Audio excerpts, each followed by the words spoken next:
What is going on, everybody, and welcome back into ByerlyStudios for another awesome and intense video where I am hand sculpting and painting and crafting an awesome commission piece for another amazing artist and TikToker, Mad Studios 68.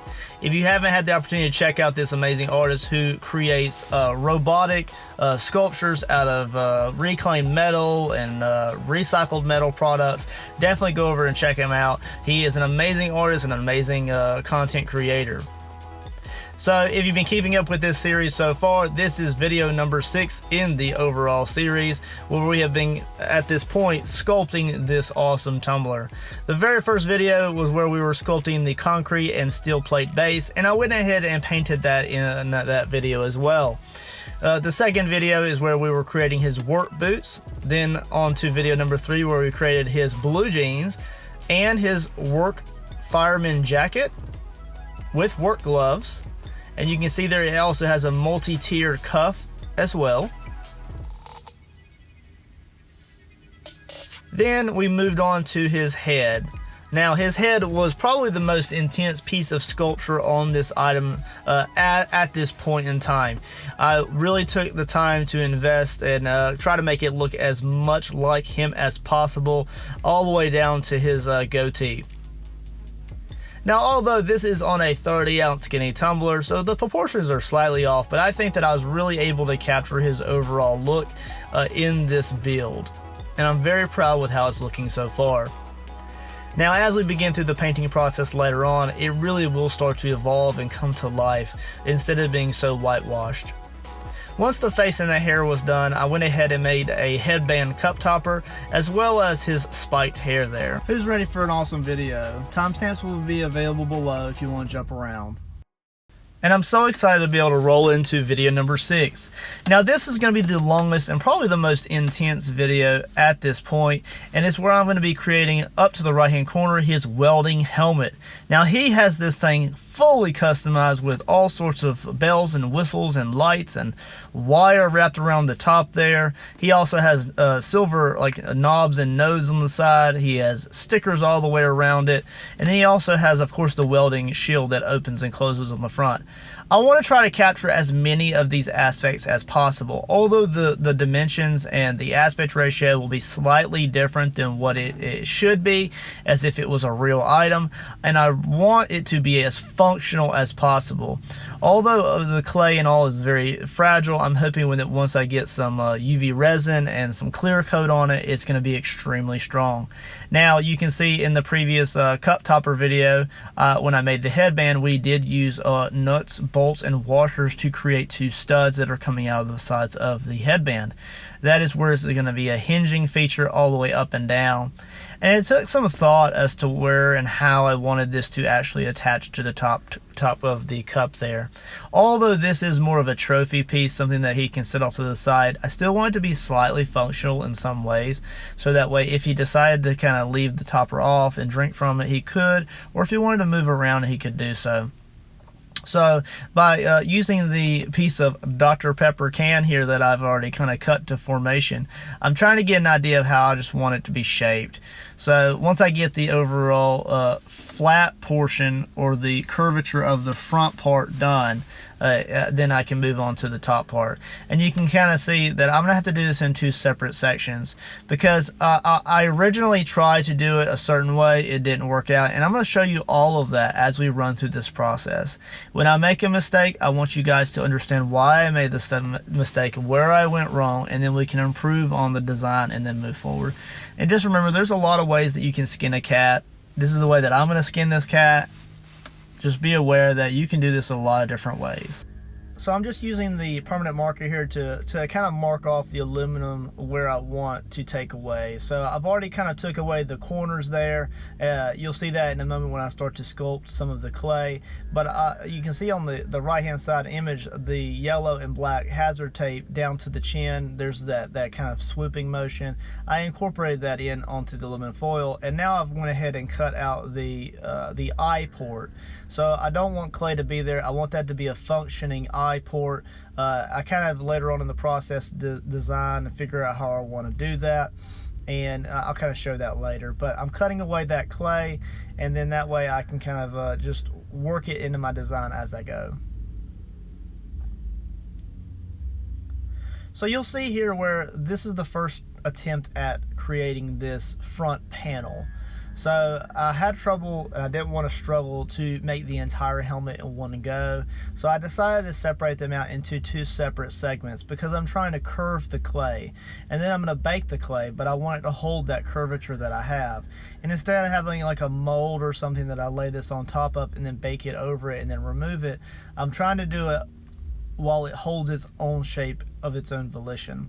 So I put two washers there. That's where it's going to simulate making contact with the bolts on the side of the topper. And here it is, I'm trying to dry fit it just to see how it kind of feels, how it looks. As you can see there, the clay is super flexible, super giving, and I just don't like that, because even if I were to leave it on like that, it would not cure or would not bake in the shape that I needed. I really chopped it up here.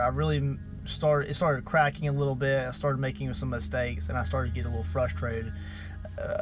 That's just bound to happen. Getting frustrated with your arts and crafts is going to happen once in a while, but just push forward, trust the process, and move forward. So I went ahead and blended those holes back in. I kind of shaved off a little bit where I felt there could be some taken away, cleaning up the edges a little bit. I did not use a form for that. I'm just cutting away just how I feel like it. Then I put the eyelets back in, kind of pushing those into the clay, kind of repairing it on the other side. And although this is technically very rough and it really doesn't work out for me, and I end up having to do a lot of this again, I still want to show the process of blending it, kind of repairing it. It's clay, so you can continuously work on it over and over again until you get the desired effect. Now this time when I did it, I curved the top corners of the front portion of the mask. I should not have done that, and you'll see why here shortly. And you may be thinking to yourself, wow, that looks pretty good. It looks pretty clean looking. I think that's going to work out. Yeah, I thought that too. So next I was like, I have a brilliant idea. Let's make this thing a little bit stronger. So I scuffed up the top line of clay where it's going to be making contact with the next segment that is built. And I thought to myself, let's include some armature pins, so that way I can kind of add some strength to that joint between the two segments of clay. That way when I curve this and then I add the next one after, it just has that extra layer of strength between the two segments. In hindsight, this is kind of a good idea a little bit, but the overall structure that I'm building now, it really just falls apart and it doesn't work. And you're going to see that in just a few moments. And then I switch things up even more after this. So let's just call this the first panel of clay, right? So this is the first panel of clay. I'm laying it on top of this fake galvanized piece of metal, and I'm going to bake this in the oven just so I can get the right shape. Uh-oh, something went wrong. Yes, it did. The clay cracked. What I had done is this was two separate segments, and I had created this the night before, and when you let clay set up, sometimes it can become a little bit brittle to bending, and because it was no longer technically workable clay because it had set up a little bit overnight, when I laid that on the curvature and started bending it, it cracked. Even trying to repair it, I tried to blend it, I tried, guys, it did not work out, and I got so frustrated, I was just like, you know what? Forget this. We all get that way with crafts, art. It happens. I know it does, and it sucks. It sucks so bad. Let's switch things up a little bit and let's make progress now. So with that failure under our belt and out of the way, I'm going to go ahead and lay out some clay. This time we're going to use the piece of Dr. Pepper aluminum. Thank you, Mr. Dr. Pepper, to add strength to the overall first panel. So what I'm doing is I'm applying clay a little bit at a time. Instead of just rolling out a big sheet, I'm just going to go ahead and just apply it, and then I'll flatten it a little bit. I'm going to go with the overall same thickness that I had before, and then we'll cut around the exteriors and into the eye port.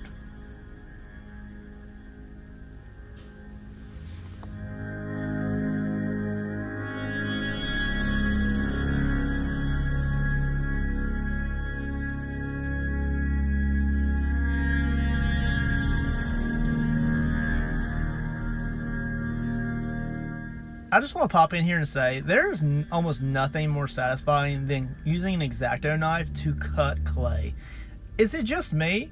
Any other clay artists out there feel that? Just cutting the clay is so smooth, so easy with an X-Acto knife. It's just so satisfying. Maybe it's just me.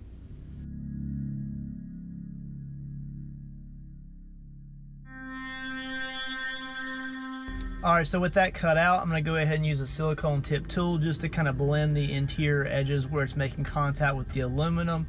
Now, although the aluminum, when it bakes, it does pull away from the some of the clay there, I'll repair that later on down the road. So I'm just using it. It does bake to the aluminum and it'll hold steady to that flat panel.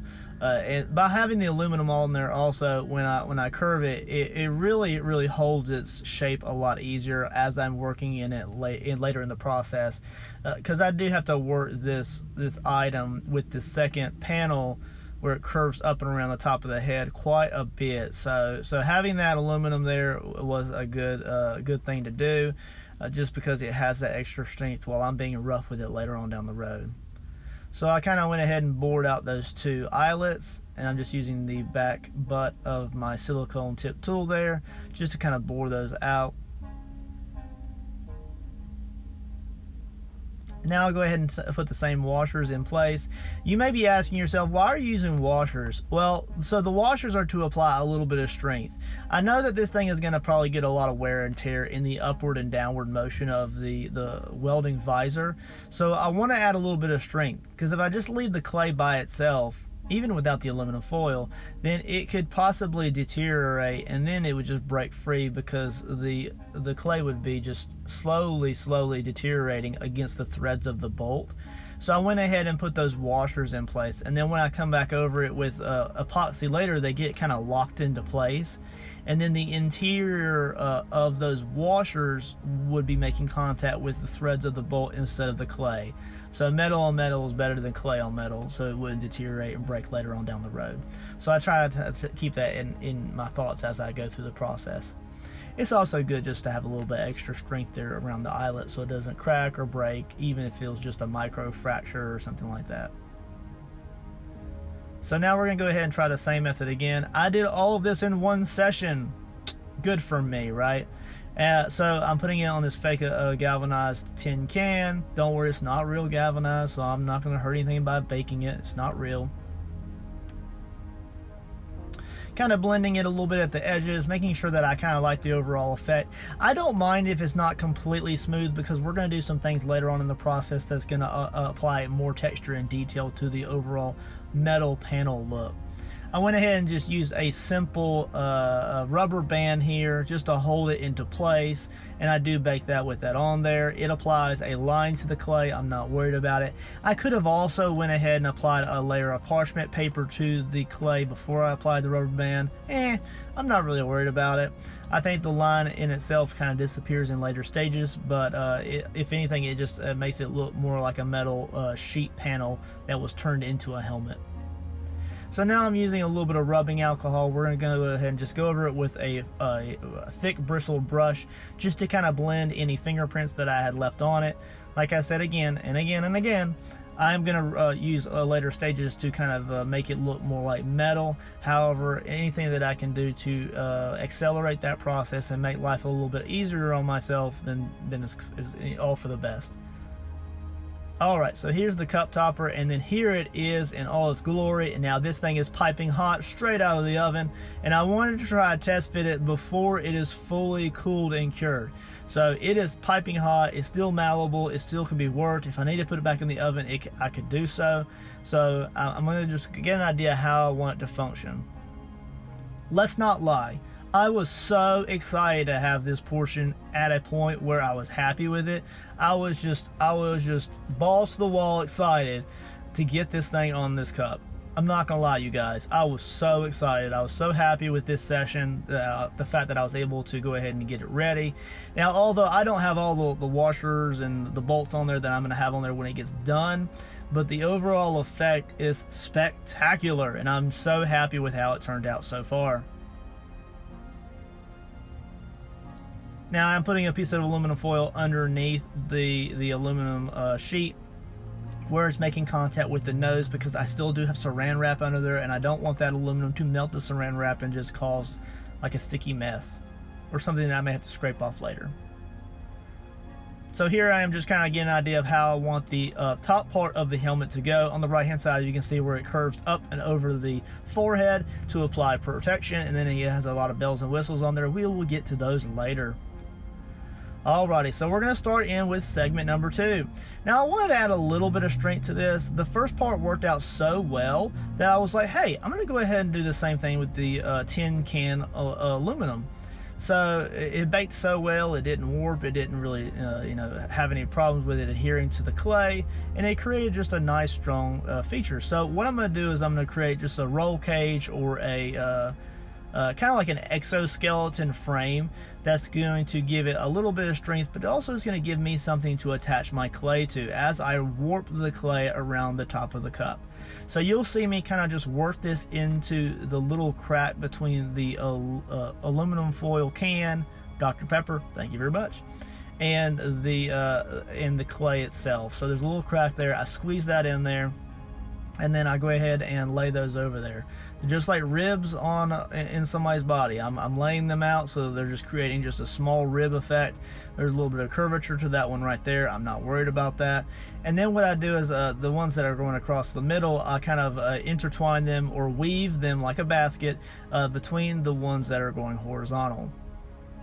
And then I just fold that back segment over just to keep it in place. Once there's clay over these, none of the positioning or where they're positioned or how they're really woven together really matters.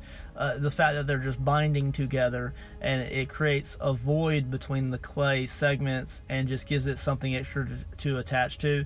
It applies strength. Even if it's just a minuscule amount, it does apply some strength.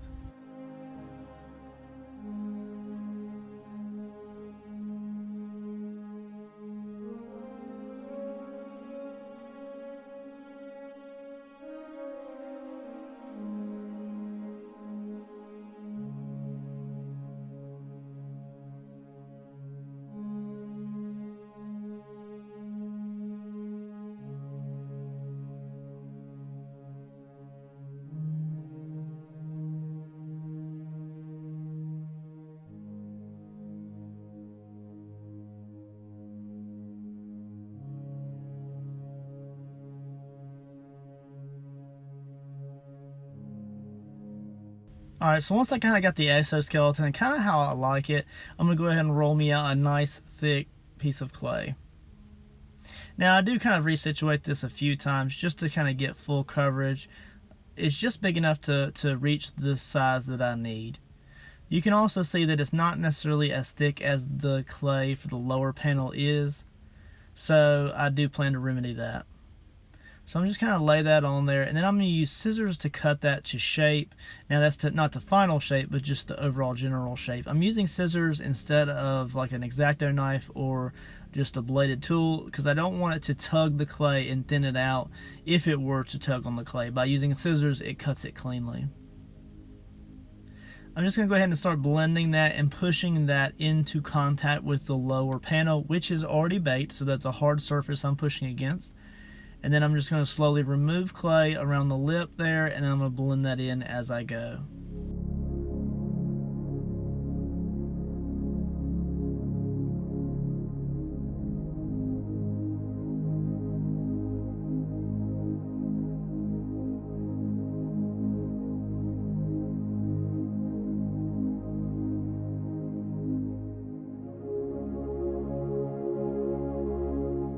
Alright, so here I'm going to go ahead and lay out some worms of clay. Just rolled out pieces of clay that I'm using the silicone tip tool there just to kind of roll or blend that out until it's just a flat surface. That also allows me to push that clay into contact with the clay on the front of the helmet there, and that also kind of sandwiches the exoskeleton into place. Now I'm going to blend it on both sides over and over again until I get kind of just a smooth surface, because I'm just trying to make contact with the already baked clay. We'll fix any imperfections or divots later on in the process. I'll also note that the under portion of the helmet will not necessarily be visible, so I'll probably paint it black just to have it just a dark color, and that way it's not just all pure white, but it is going to have a rough texture in a way, and I'm not really too worried about that. Just kind of trying to blend that down into the piece of Dr. Pepper aluminum foil. That way it can kind of just create just a nice strength between the two items.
So you can see here I'm using an X-Acto knife just to kind of shave down some of that excess clay, and then I'm using the silicone tool just to add it back in where I feel like I need it. So this is just a blending process. I'm trying to get that as smooth as possible. I do get a slight crack there later on in the process after I do a second bake on this, and I'm able to fix that later on in the process. So just be aware that you may see that crack open up between the cured clay and the non-cured clay. A seam opens up, and I'm able to fix that later. Otherwise, the seam itself is blending quite well, and I'm happy with how it's turning out so far.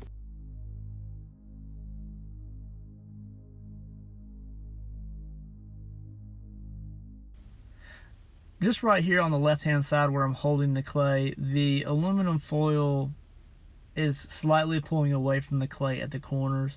Later on in the process, I will use E6000 adhesive after the baking process is completely done, just to squeeze that into that groove, and then I will apply some clamps to that until it's cured, and that allows me to get a nice clean transition between the aluminum foil and the clay.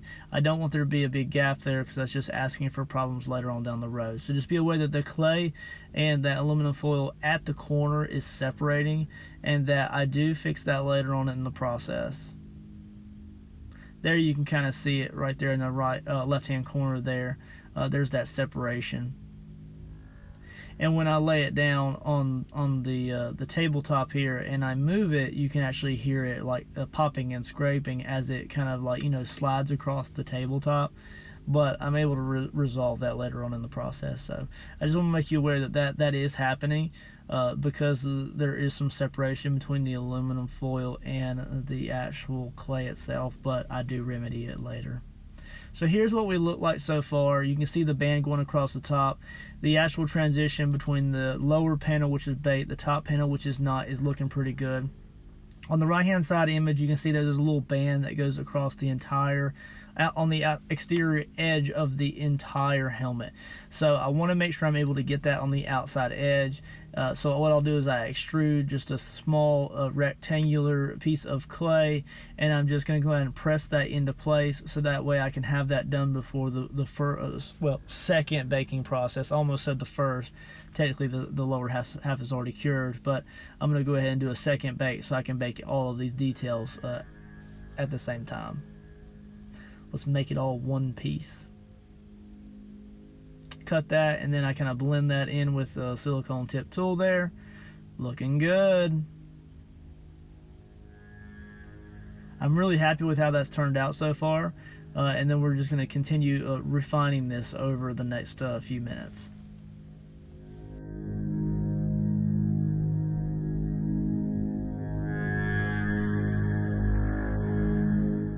Alright, so I'm so excited to get to this point. It really does look like a helmet at this point, and we're ready to create just the overall metal texture effect.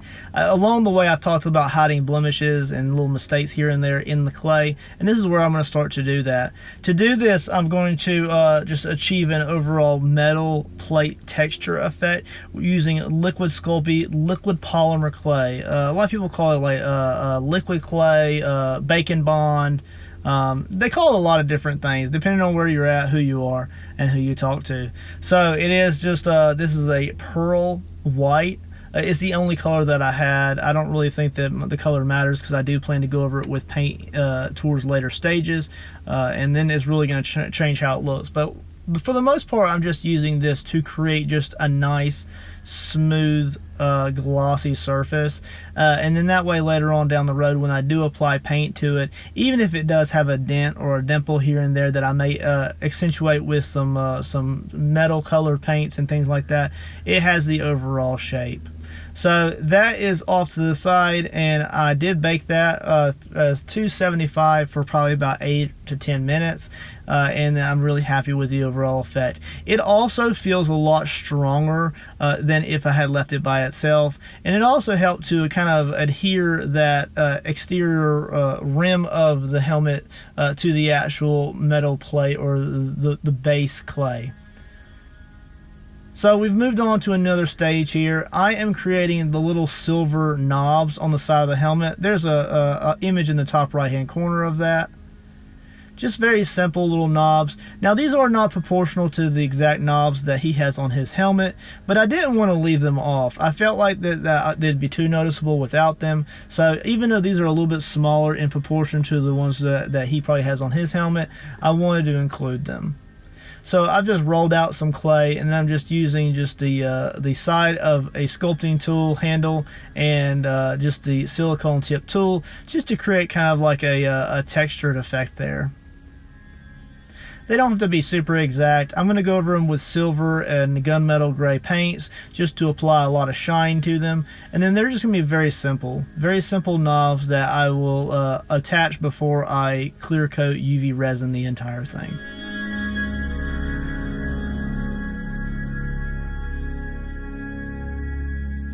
Then I'll just kind of refine those with a ball stylus tool there. And then I do a little bit of trimming on them just to kind of keep the angles a little bit sharper. And I use the blade there just to kind of just nitpick over the overall shape and how they're attached to the side of the helmet there. That's kind of what they look like there. And then we're going to create one more of these. Trying to get the proportions between the two items right. They don't have to be super exact, like I said before, but I just want them to be relatively the same. As long as they just don't pull the eye too much up and away from the actual helmet and the visor, I'm cool with that.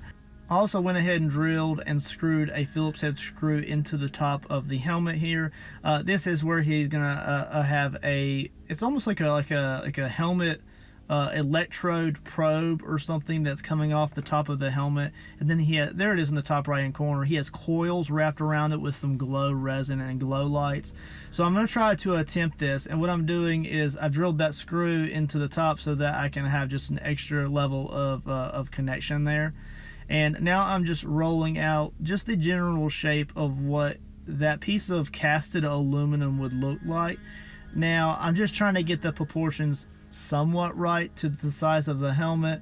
I don't care if it looks a little bit wonky. I just don't want it to not have these fun details that he's went out of his way to put on his fun welding helmet. So just kind of shrinking that down, kind of angling it and squeezing it so that I can just get the general cone effect that electrode has. Alright, so you can kind of see I'm just rolling and defining that a little bit more at a time. I thought that it was a little bit too thin there after putting it up beside the helmet there, and I do squeeze that down a little bit just to create a little bit more thickness there.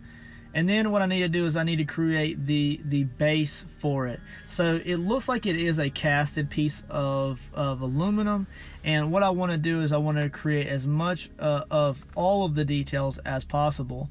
So what I need to do is I need to create both a top and a bottom for it. Although I could have probably made this with it just as it was, without having to make it separate. It's okay. I just made that top a little bit thicker, and then I just rolled it out so it looks like it's added or just a little bit larger than the rest of the aluminum piece. Then I roll out a second medallion here. Now this one's going to be slightly wider and slightly thicker, and this is where the actual unit is going to come down and make contact with the actual helmet base. Now, you know me, I don't like to leave things weak, and sometimes I can go above and beyond as far as their strength is concerned. So what I did, instead of just using one piece of armature wire where it could create a twisting or a pivot point in the center where they're making contact, I decided to use two pieces of armature wire, which kind of reduced the likelihood that it's able to twist. Yay for physics, right?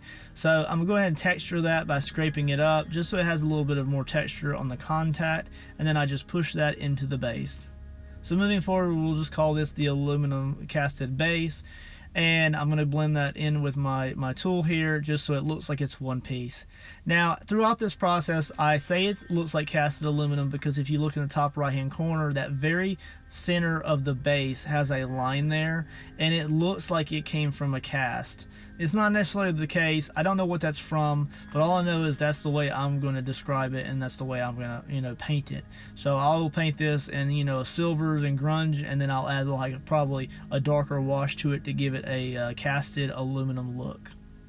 Later processes though. So with that done, we're going to go ahead and finish up fine-tuning this, and then that's almost all there is to this portion. Now he does also have a piece of copper wire that goes around the entire top, and then it goes to some electrodes on the top of his helmet. And to make life easy on myself, I went ahead and included a small ring at the top that will be baked into place, and that's going to allow me to run that copper wire through there and give me a attaching point, so that way it doesn't come loose or break free when I'm building that out. We're also going to include some screws here. The front portion of that aluminum housing has an open port. I assume the back one does too. And then the sides have actual bolts in place. I don't have any hex bolts, so I just used some little stainless steel Phillips head screws that I have. Same overall effect. It's just I don't have any of those screws on hand, so I use what I had at my disposal. Finalizing the texture, roughing up those edges a little bit more, and then that's all there is to that portion. So at this point, here's what the helmet looks like so far. Here is it pivoting upward, just doing a test fit. Hello, Heidi ho, how are you today? Alright, so at this point the helmet has already been baked and cooled off and is cured from its layer of liquid clay, and it has a really nice smooth texture to it.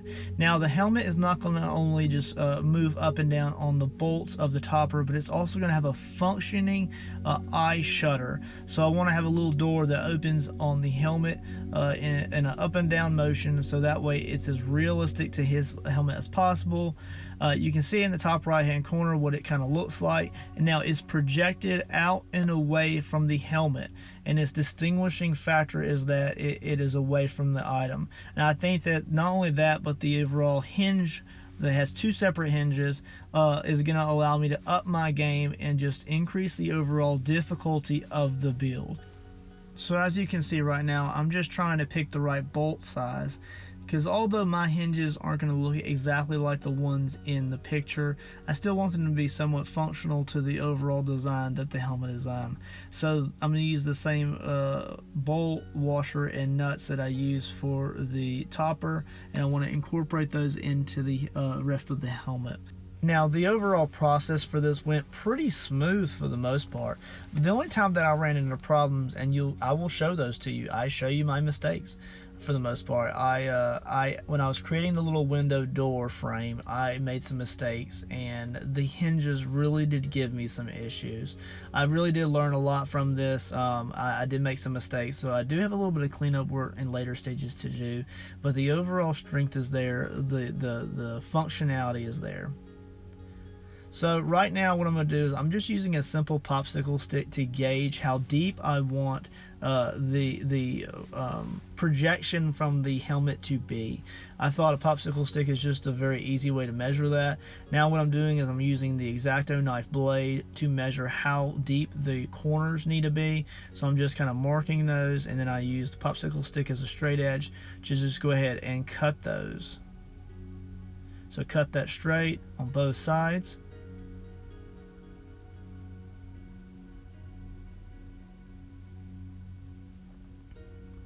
I'm going to go ahead and clean up the edges just slightly. I'm just kind of marking with the blade where I need to really begin the cut. And then what I'm going to do is I'm going to score off the bottom part so it's a straight edge. And then I will use the popsicle stick, because it is the depth that I want, to be the highest point for the top of the plate. So what I'll do is I will lay the popsicle stick across the top of the clay, and then I will mark the center lowest point for the popsicle stick. There it is. And then I will just create a nice oval concave shape. I score it, and then I cut it again, and then I break that away. And that gives us a nice perfect fit for the projection box away from the cup. In the top right hand corner, I will go ahead and post a picture of what that looks like again, with the overall projection that I'm trying to create. Now I do go ahead and lay a piece of clay there, and that is going to create a small blended place around all four joints of this box that I'm trying to create. And it all, not per se a welded look on the inside, I just want to blend it into that square cutout so that it has a little bit of strength on the interior. Now I will blend that until it almost, for the most part, disappears. I will also come in and add a piece of clay on the exterior of these plates, and that will have a welded texture to it, but we'll get to that in just a moment.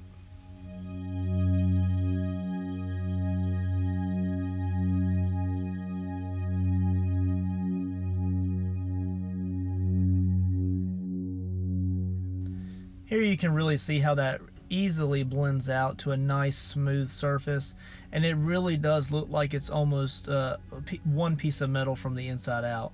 I do scrape that on the inside of the helmet out and away, and then I switch to a smaller tool there just to refine that blending a little bit more.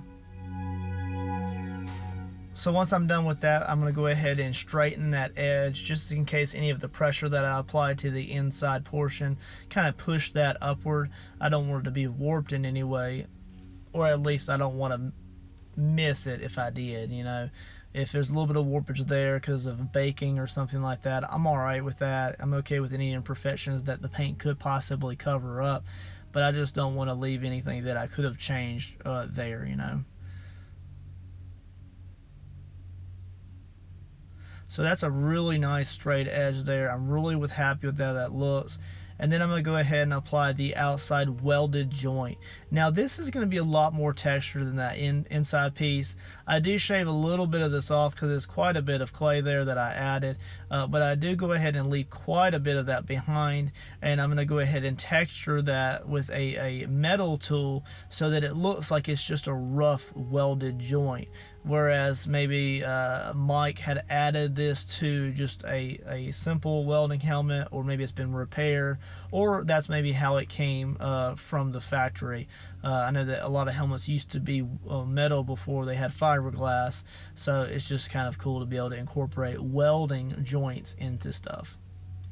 This time I went ahead and applied the inside groove or clay before I attached the plate, and then I'll kind of continue this process of adding the plates around the square, blending the inside, blending the outside, and then we'll catch back at the next stage. So sit back and enjoy the process, and then we'll move on to the next portion.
All right, so just using the X-Acto knife and a tool there just to kind of smooth and detail the edges of the square metal there. I'm just trying to make sure that it's not completely perfect, but at the same time I don't want it to be really jagged or nasty looking. So I want that good break between the two. I'm also going to go ahead and incorporate there's three like kind of a 90-degree angle welds there.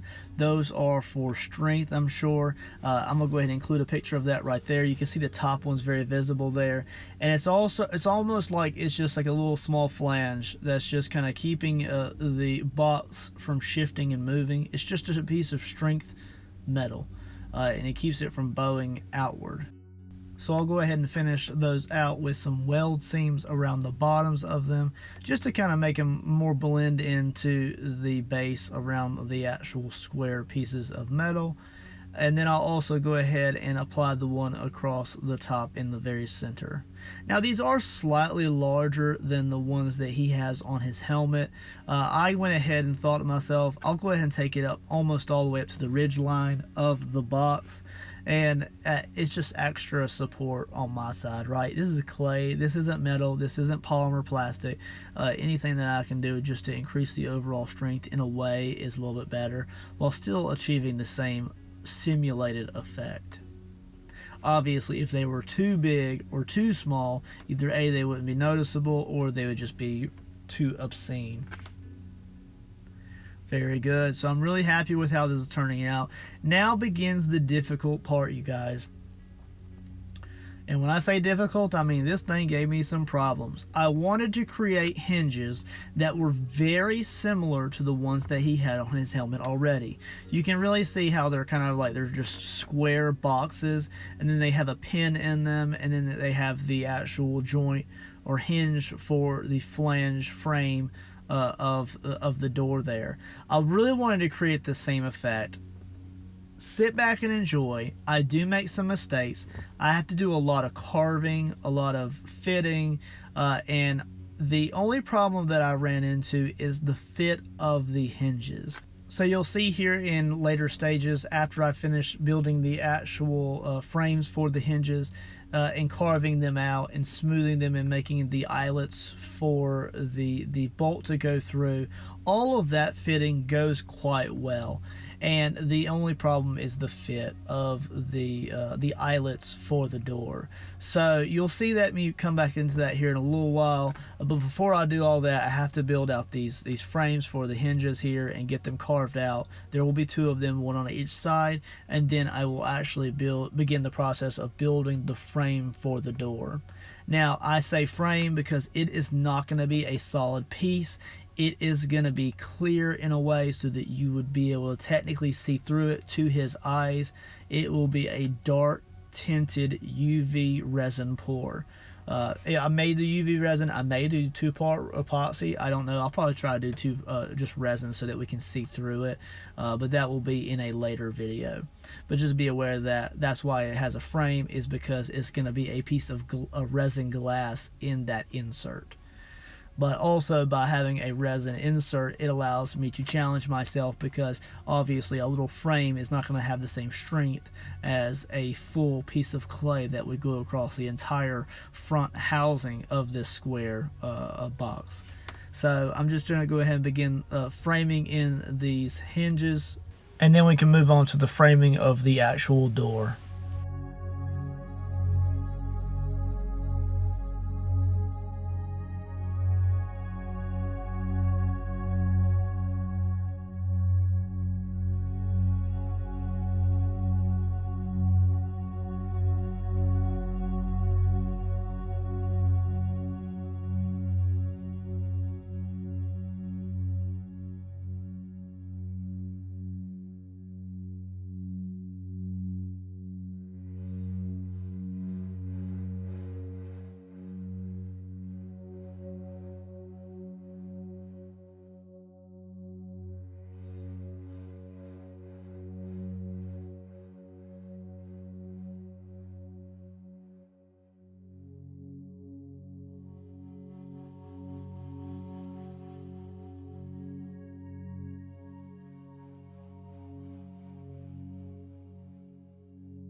You can also see here where I'm using a piece of armature wire that I've bent into almost a horseshoe shape and then kind of like curved to just add some reinforcement to the housing for that eyelet.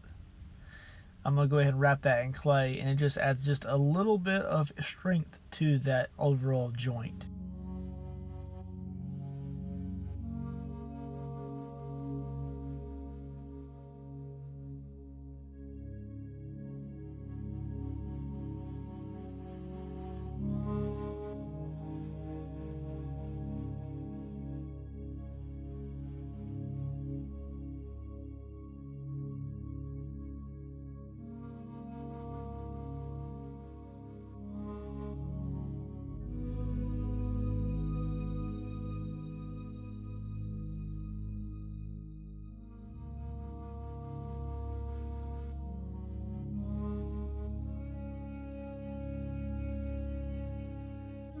Alright, so with the first joint already done, we're going to go ahead and start working on the second one.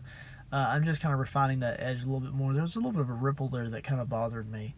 I'm going to go ahead and apply the same technique just to get the frame in place, and then we'll begin the portion of creating the frame for the door.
Alright, so how exciting is that? Both of them are kind of framed in. They look very much symmetrical for the most part. I don't mind if they're a little bit off. I want them to make them look like they're made out of metal in some ways. And now we're going to begin the process of creating the actual door.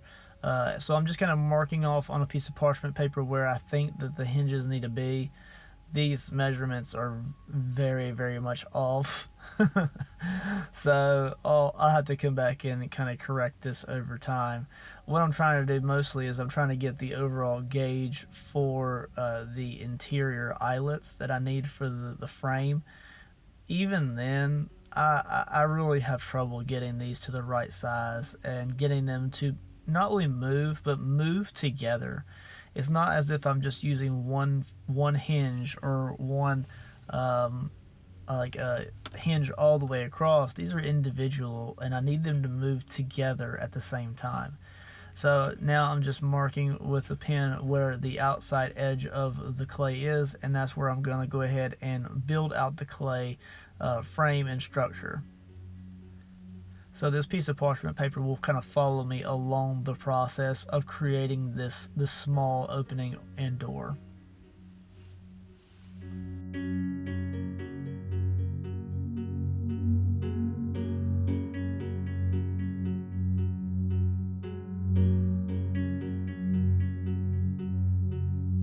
So this is attempt number one at creating this door. It was a process, you guys. So although I had it inside my head, it still gave me some trouble. Not the door, not cutting it out, not getting it to the right size or shape, but when I get to the part where I'm trying to get the hinges to fit smoothly together, everything just fell apart. So you can see I'm using the X-Acto knife to cut out the overall shape of the door, and then I kind of cut that the insert for the eyelet hinges away, kind of shrinking them down a little bit. And you can see that cutting out the door went pretty smoothly. It wasn't very much difficulty there. It went very nice and easy. I removed the parchment paper there, clean up the edges with a silicone tip tool, and then I kind of dry fit it to see if it'll work out here. The parchment paper that I had it laid on is getting in my way. So I went ahead and cut that out, and then I'm trying to just slide and fit them into position. You would think that looking at this, they look pretty good, right? Puzzle pieces are fitting together. Everything looks really nice and neat and tidy. I do have to cut out little divots there beside that insert so that the frames can fit down when they're all the way open. You can kind of see where they're kind of form fitting in. I'm cutting a little bit more away there, just making room for it to expand and to turn upward. Kind of smooth that out with the silicone tip brush. And then here you are. Look at that. It looks like it's going to work pretty good, right? Oh, there it is, opening it. It's kind of bending a little bit now. Now, this was something smart that I did. I applied some parchment paper to the inside joint of the frame, and that kind of kept some of the overall friction between the inserts and the frame a little bit less. It helped it a lot. Then I went ahead and began the process of drilling out the eyelets, went straight through the frame and then into the door itself. And then I began the process of doing the same thing that I did for the helmet, and in doing so I wanted to apply some washers. So I was trying to add some durability to this because it wasn't enough clay meat for it to really join and connect to in a strong way. It was going to be way too weak. It would have broken in a heartbeat. So I was like, oh, I'll just layer in a bunch of washers, and then when I lay the clay on top of them, then it would allow me to seal those into place, and then there would be a bunch of just like a really thick layer of washers there for that to ride the bolt that goes through the eyelets, right? It makes sense, right? It sounds like it makes sense. So I'm going to go ahead and blend in some clay around those washers. And then once I get that clay blended in, then I'll try to dry fit it into the frame again.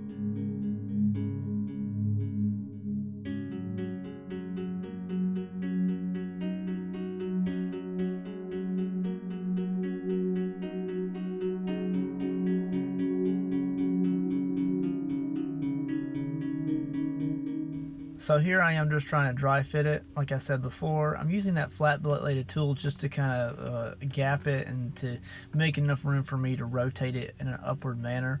Now you gotta remember that once I get the functionality of it down, then the cosmetics of making it look nice are not very difficult. So I'm not really worried about how it looks right now. I'm just looking for the functionality of it. I want the bolt to go through easily. I want it to be loose. I want it to be able to move back and forth like I'm doing it here. And I really want the door to be able to easily hinge up and down so that when I bake it, I know that I'm not going to have to shave or repair a bunch of stuff because it's just not fitting properly. Or the worst case scenario is I get it all baked up, and then when I go to rotate it, it breaks. And then I'm at square one or using E6000 to repair things. It's okay to make repairs, but I just wanted to get it as functional as possible before I even get to those stages, right? So I'm just blending and then continuing the process.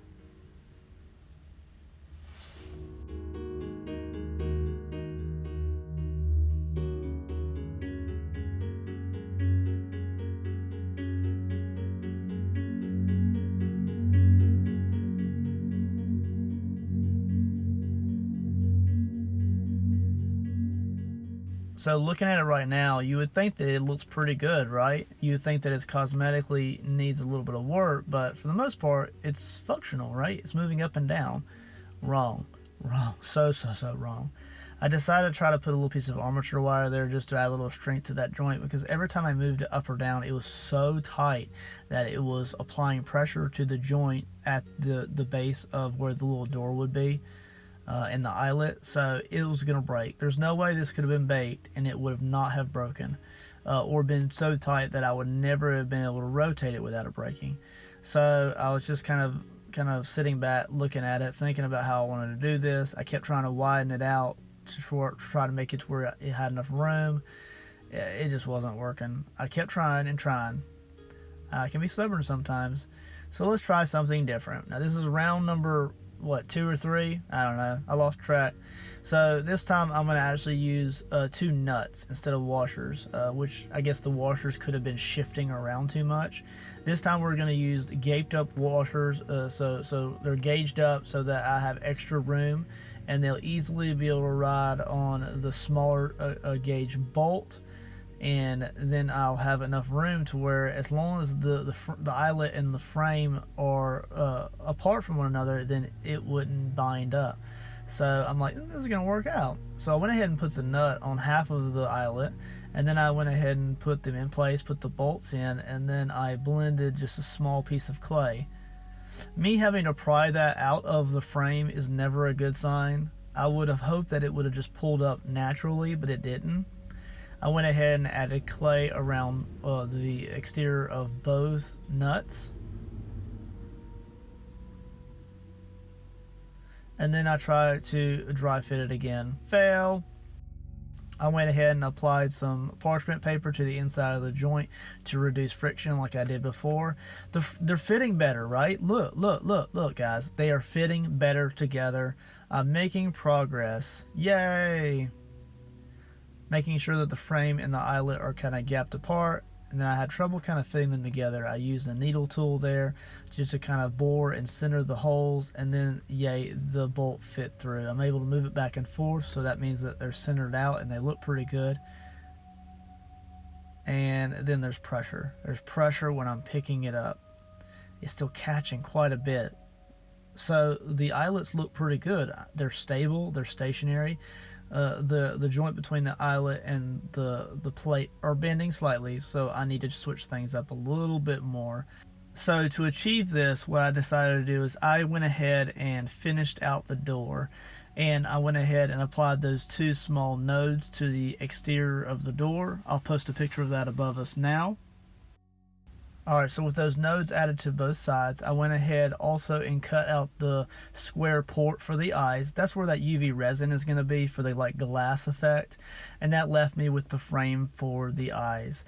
I'm also setting that on that parchment paper so I don't get any clay to clay adhesion. And that also allows me to easily remove that frame and bake it separately so it doesn't adhere to any clay below it on the actual box for the eyes. I did shave a little bit of that away. I want to make sure that there's a separation between the two so I can get some paint and shading in there. That way the door does look like it's separate from the rest of it. I went ahead and drilled the holes for the antenna that go off to both sides. And those holes aren't exactly as big as they need to be, but I'll revisit that in the later video when I get ready to paint this bad boy. I'm going to go ahead also and I will repair the aluminum foil contact at the corners to the clay housing. And then we're going to move on to some final stages.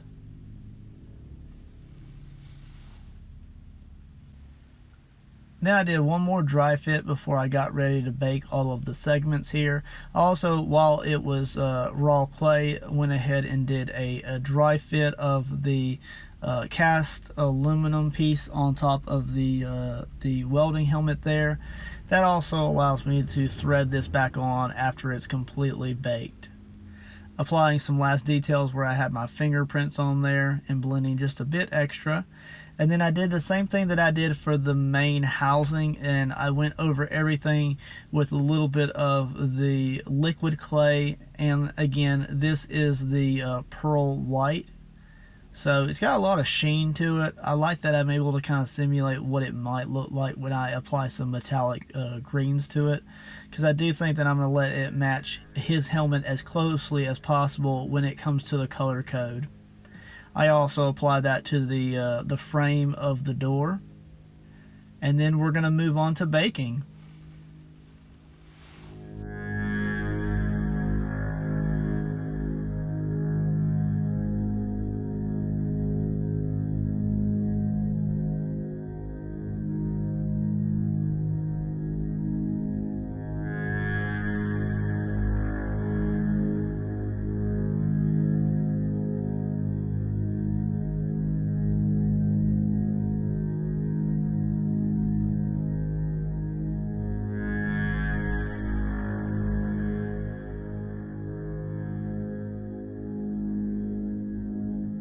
Alright, who's to say we can't get some awesome glamour shots before a baking session? There's Mike in all his glory. Hi, Mike.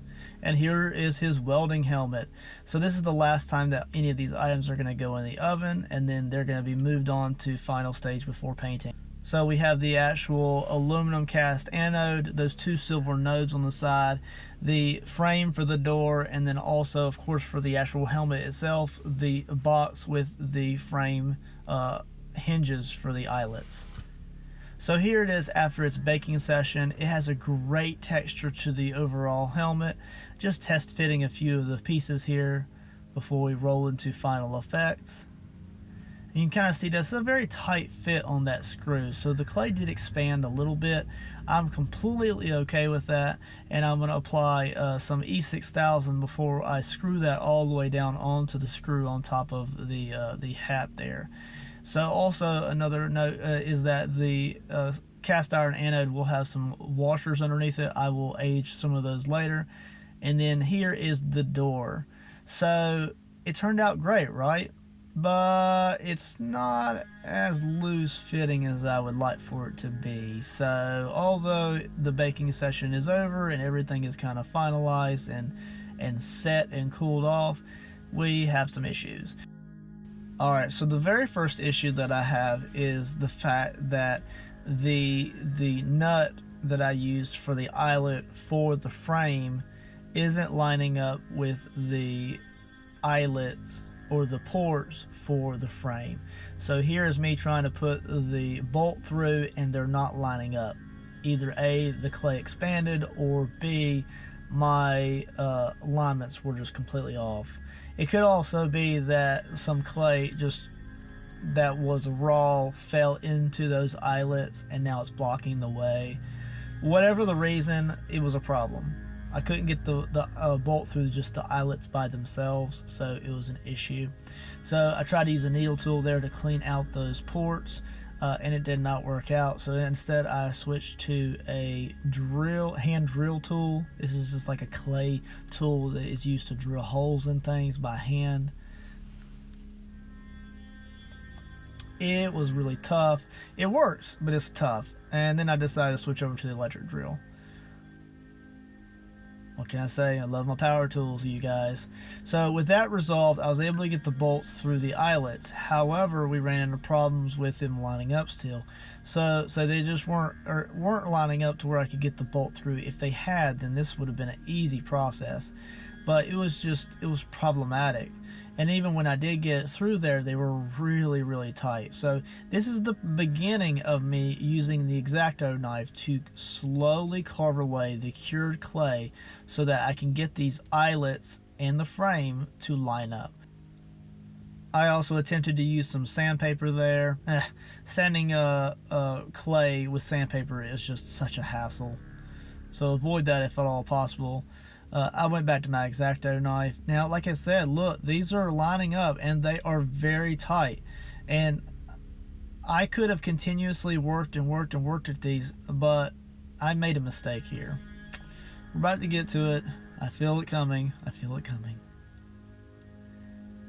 And it's broken. Shame on me. So I was carving away some of the eyelet clay, just trying to thin it out a little bit, make it to where these two fit better together, and I ended up carving away too much. Dun dun dun. Alright, so there's with the bolt exposed.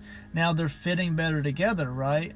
But I had already went in here and carved away so much clay with an X-Acto knife, not just around the eyelets, but in the actual frame itself. I carved quite a bit away so that it's more of a divot into the frame than it was before.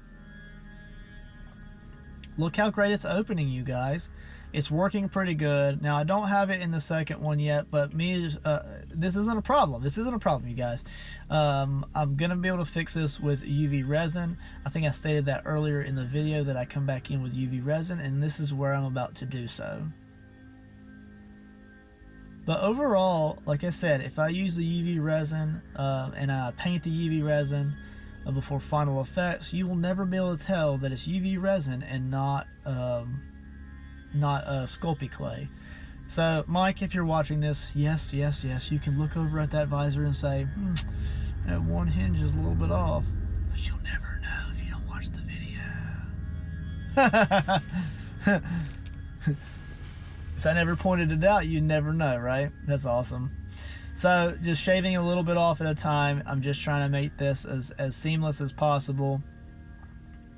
There will be a little bit of a rub there. I'm not really upset with that. A little bit of rub is okay. This is where I'm using the UV resin, and I started with just a dab over the top of the bolt to keep it from moving, and then I went ahead and laid it up against my aluminum pan here, and then I applied a little bit more, rotated around to kind of distribute that resin, and then I hit it with a UV light. Then I went ahead and dry fit it one more time, and look how easily those bolts slide into place. Uh-oh. There it goes. It almost made me a liar. Looking pretty good. Look how easily that moves up and down. That is the desired effect that I wanted originally, and I was finally able to achieve that. I went ahead and put a few of the washers and nuts on there. Now I am going to put two nuts on the end of it, and then I'm going to tighten them together so that the bolt has a little bit of give to it. So it's not going to be tightened down. It's going to be nut on nut tightness, and I'm not going to have to worry about it tightening down to where you can't open the thing. Very cool, right? So the finished effect only had one small repair to it. Otherwise, I'm extremely happy with how this turned out. This was a long video, you guys, and if you stuck with me this long, then I hope you enjoyed the overall content of this video.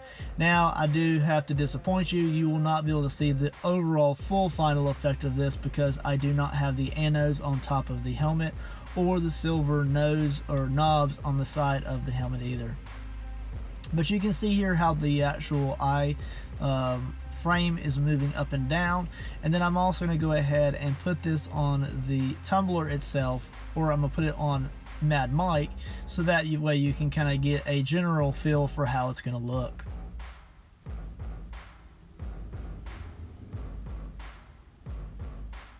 It's looking pretty good, you guys. So there's the hinge. We have the frame that goes all the way around with the welding. We have the frames for the eyelets. The frame moves up and down. And even though that is a broken piece right there, I still am so happy with the effect. Then we have the silver knobs that are going to go on the side of the helmet. Those are going to be a very, very brilliant shine silver.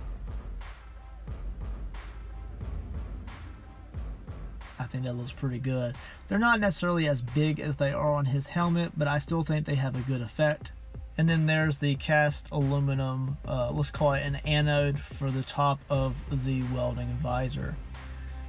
That really isn't going to really come to life until I get it painted, and then I can put it all together with the both the two little rod anodes that are going to go up into both angles. So all of that won't really look uniform and alive until I get it all painted out. Alright guys, here it is in all of its glory.